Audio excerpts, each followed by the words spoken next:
Last week in writing, we learned how to write about things that we do with our family. Today, we're going to dive a little bit deeper into what a personal narrative is. Let's get started.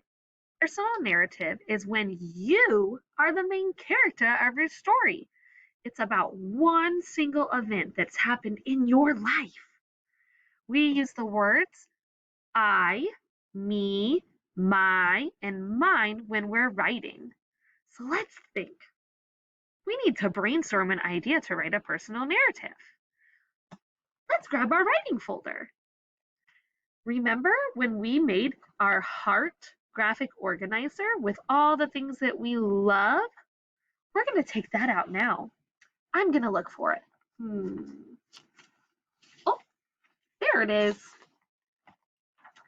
Here's my graphic organizer of things I can write about.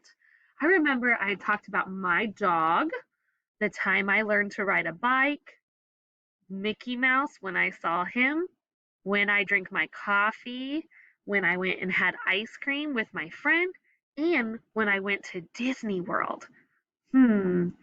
What kind of personal narrative do I want to write about? Remember, it's a story about me. So I want to think about a story that I want to tell everyone that's all about me. I think I'm going to write about my trip to Disney. Now it's your turn. Can you find your heart map in your writing folder? And you choose a topic to write about. I can't wait to get started writing.